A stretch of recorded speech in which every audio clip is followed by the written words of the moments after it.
Assalamualaikum warahmatullahi wabarakatuh. Sebelumnya perkenalkan, nama saya Muhammad Effendi Dwi Yulianto. Saya dari kelas Bisnis Internasional A. NPM saya adalah 071. Saya di sini mau menjelaskan tentang pasar modal. Dan slide selanjutnya, definisi pasar modal.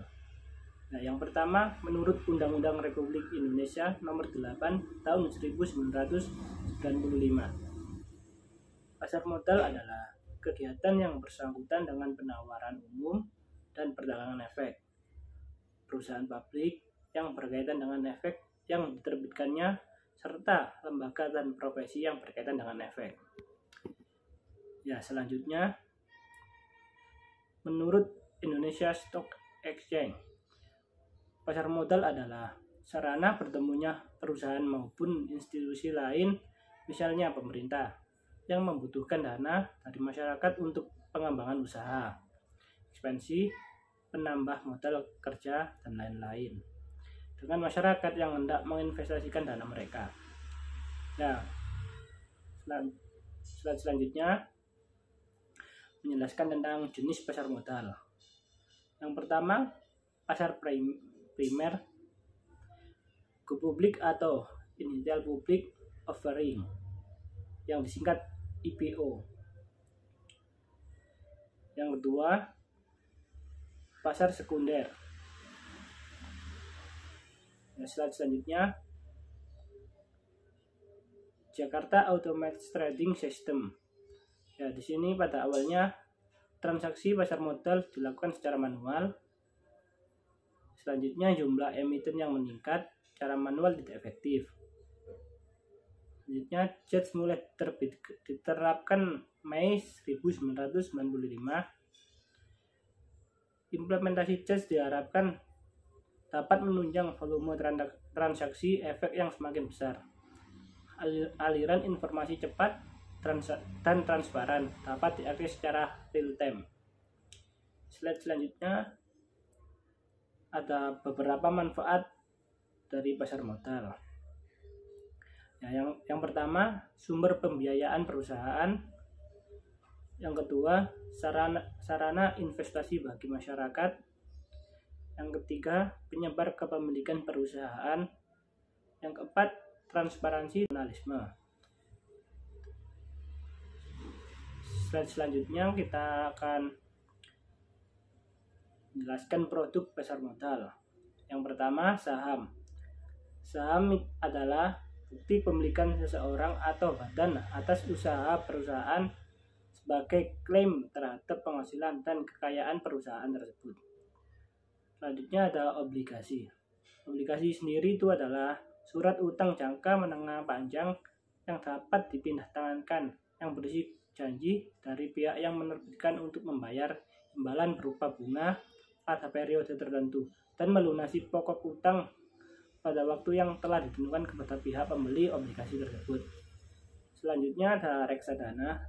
Reksadana adalah wadah yang dipergunakan untuk menghimpun dana dari masyarakat bermodal untuk selanjutnya diinvestasikan dalam portofolio efek oleh manajer investasi. Yang terakhir ada derivatif. Derivatif merupakan kontrak atau perjanjian yang nilai atau peluang keuntungannya terkait dengan kinerja aset lain aset disebut sebagai underlying asset. Selanjutnya kita masih di produk pasar modal. Ya, saham memiliki keuntungan. 1. Dividen pembagian keuntungan perusahaan kepada pemegang saham berdasarkan kepemilikan saham. Dividen diberikan setelah RUPS. Yang kedua, capital gain. Harga jual lebih tinggi dari harga beli. Ya, resiko sendiri dari saham adalah 1. Capital loss, harga jual lebih rendah dari harga beli. Yang kedua, resiko likuidasi, perusahaan dinyatakan bangkrut oleh pengadilan atau perusahaan tersebut dibubarkan. Selanjutnya, pemilihan saham. Yang pertama, analisis fundamental dengan melihat kinerja keuangan perusahaan. Yang kedua, analisis teknikal yang dengan cara melihat pola pergerakan saham. Jenis saham berdasarkan hak klaim.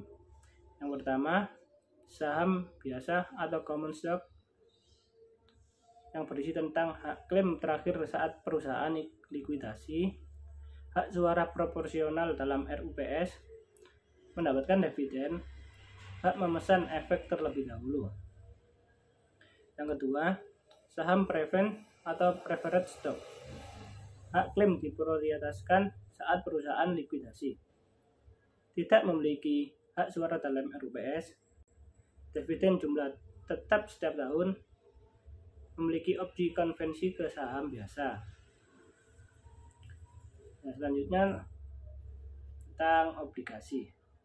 Obligasi berdasarkan penerbit. 1. Obligasi korporasi diterbitkan oleh swasta, BUMN, dan BUMD. 2. Obligasi negara diterbitkan oleh pemerintah. Selanjutnya obligasi berdasarkan jenis. Yang pertama, obligasi konvensional. Yang kedua, obligasi syariah. Efek syariah berupa bukti kepemilikan atas underlying asset. Ya, keuntungan dari obligasi sendiri adalah yang pertama, mendapat kupon secara periodik dari efek bersifat utang yang dibeli. Pada umumnya, tingkat kupon berada di atas bunga Bank Indonesia. Yang kedua, memperoleh capital gain dari penjualan efek bersifat utang pasar sekunder. Yang ketiga, memiliki resiko yang relatif lebih rendah dibandingkan instrumen lain seperti saham, di mana pergerakan harga saham lebih fluktuatif. Nah, resiko dari obligasi sendiri, resiko ketika penerbit obligasi gagal bayar atau tidak bisa memberikan pokok dan bunga tepat waktu jatuh tempo. Nah, selanjutnya ada reksadana. Di sini ada beberapa macam jenis reksadana. Yang pertama, reksadana pasar uang. Yang kedua, reksadana pendapatan tetap. Yang ketiga, reksadana saham. Keempat, reksadana campuran. Selanjutnya, fund fact sheet. Ringkasan laporan produk reksadana yang bersifat informasi kinerja produk, jumlah dana yang dikelola, portofolio, dan lain-lain. Keuntungan dari reksadana sendiri ini adalah yang pertama, kinerja portofolio dikelola dan dipantau oleh manajer investasi. Yang kedua, efisiensi waktu. Yang ketiga, diversifikasi investasi dengan dana yang terjangkau. Reksadana sendiri ini memiliki berbagai risiko. Yang pertama, berkurangnya nilai NAV. 2. Likuiditas terjadi jika manajer investasi tidak bisa menyediakan uang tunai sebagai besar pemegang unit melakukan penjualan kembali. Yang ketiga, risiko dan prestasi. Nah, selanjutnya ada struktur pasar modal. Di sini ada OJK, Otoritas Jasa Keuangan, sebagai badan yang mengawasi pasar modal. Selanjutnya ada ID Clear, lembaga kiring dan penjaminan. Nah, ada juga Indonesia Stock Exchange yang memiliki fasilitas pergerakan efek, penyedia sarana pendukung dan pengawas kegiatan anggota bursa. Transportasi perusahaan tercatat menciptakan instrumen baru di pasar modal. Selanjutnya ada XAI, lembaga penyimpanan dan penyelesaian. Ya, masih di struktur pasar modal. Yang pertama ada bursa efek. Selanjutnya lembaga kiring dan penjaminan. Selanjutnya lembaga penyimpanan dan penyelesaian. Ya, skema penyelesaian BEI. Siklus penyelesaian bursa T+2 merupakan penyelesaian di mana menyerahkan efek oleh pihak penjual dan penyerahan dana oleh pihak pembeli dilakukan pada hari bursa kedua setelah terjadinya transaksi bursa. Selanjutnya, cara investasi di perusahaan internasional. Yang pertama, daftar broker luar negeri. Yang kedua, reksadana portofolio saham luar negeri.